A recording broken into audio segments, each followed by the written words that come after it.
Today we're looking at how to make sales using social media. This is probably one of the most common questions I get. It doesn't matter if somebody has 100 followers or 100,000 followers.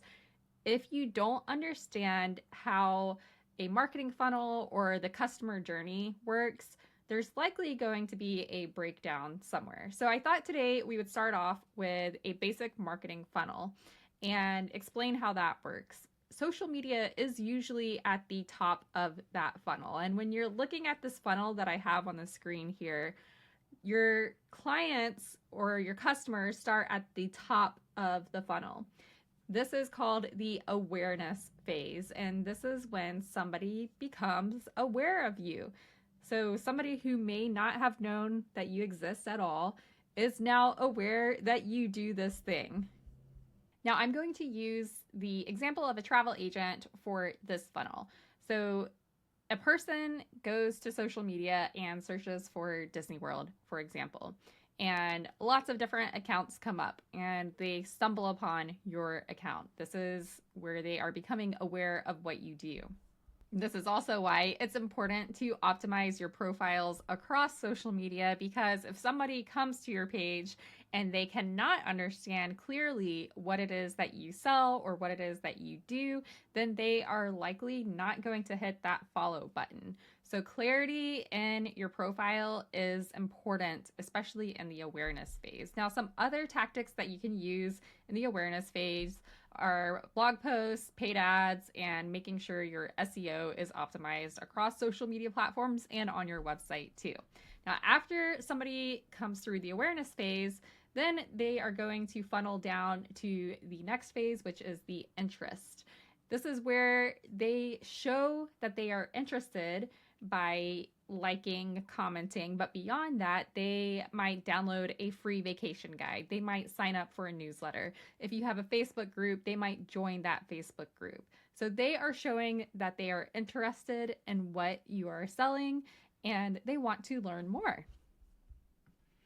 This is also where the customer starts to develop trust with you. They know that you are an expert in your field because you're sending them regular email newsletters or you're posting regular tips on social media, and they find that they continuously go to your profile, your page, your website, your newsletter to get that information from you because they look to you as an expert. After the interest phase comes the desire phase, and this is the bottom of the funnel. And typically here, customers want to do something, book something, or they have a realization that using you as a service provider is going to make their life easier, and they want to move forward.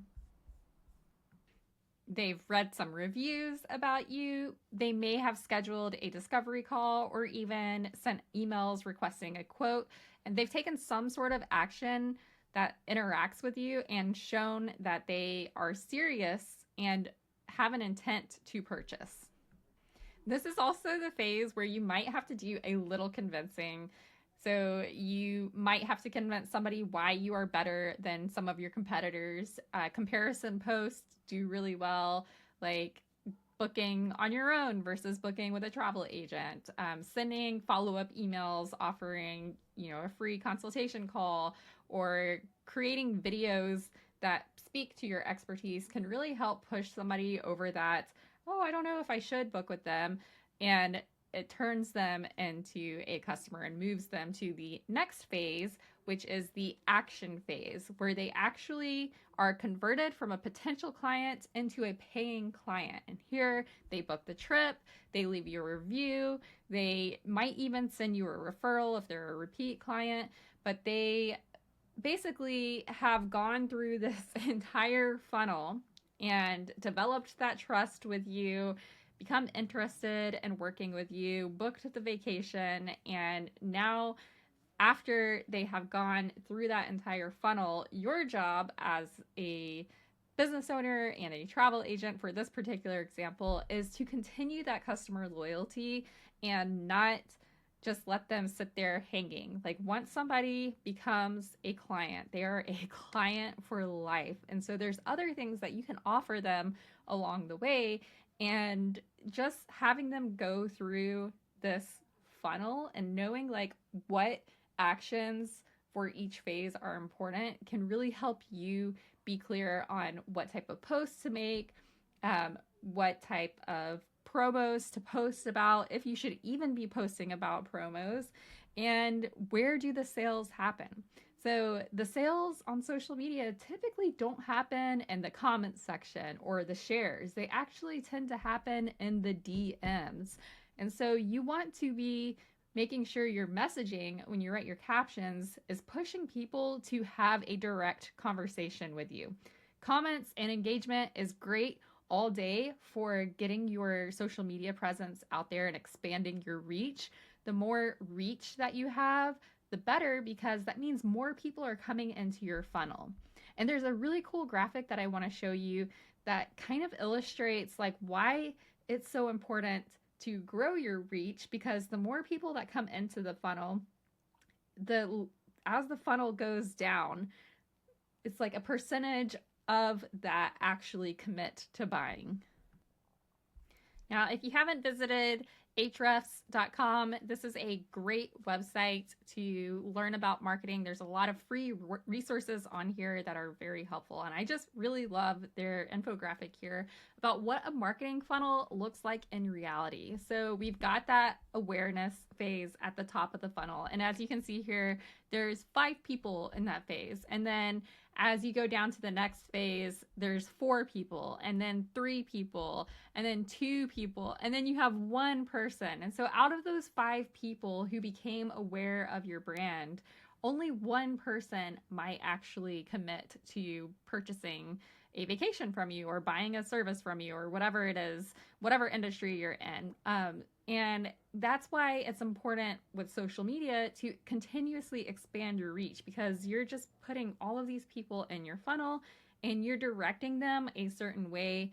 And when you are directing them with specific calls to action, then they're going to funnel to the right place and you're going to make those sales in those DMs. Now, one of the best ways to do this is using curiosity marketing. It's one of my favorite types of marketing, and it basically allows you to fill that gap between what your customers already know and what they want to know.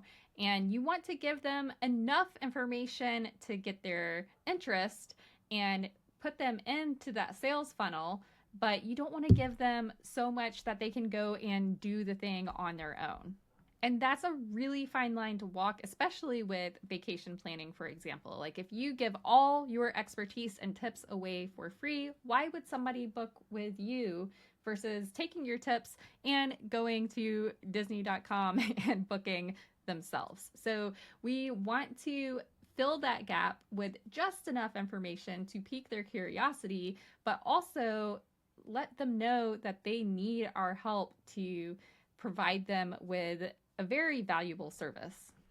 Now, if you're struggling with figuring out how to create that curiosity in your marketing, I definitely suggest going to look at some other accounts who are doing it very well for inspiration. One of my favorite accounts is Brock Johnson's. He does curiosity marketing top tier. So for example, if we look at this one in the blue shirt here, he starts with a hook that says, I've gained over 1 million followers. And people are going to likely click on that because they want to know how he gained 1 million followers and why, like what's going on in his life after that.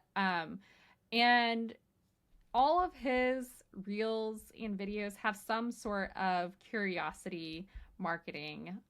So you can get paid. That's a really good one. How can I get paid? It makes the audience think.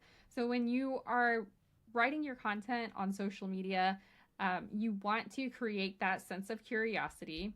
And then if we go click on this video here, let's look at how he's directing people into his funnel. So here in his caption, he says, comment me and I'll send you the link to join the free community app for entrepreneurs, freelancers, and creators. So he is providing value by giving you a place to hang out and having a free community is huge. He's driving his sales to his DMs by telling people to comment me below. And he uses a program like ManyChat likely to automate some of those DMs. If you don't have the funds to set up ManyChat yet, you can manually respond to DMs and use a similar tactic. But he is literally taking all of those people who might be in that awareness interest phase, and he is sending them directly to his DMs so that he can work on really making sure people enter that desire and action phase.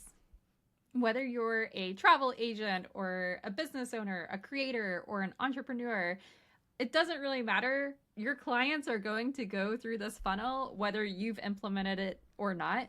And just knowing exactly what steps you need to take for each phase and kind of like which actions you should be working on through each phase will really help you kind of understand where social media fits into all of this and why maybe you aren't making sales from social media yet. And once you change a few things up and adjust some of your messaging and social media, direct people the right way through the funnel, then you'll start seeing those sales come through. If you have any questions, I'd love to hear them in the comments below. Please be sure to like and subscribe, and let me know what you would like to learn about next time.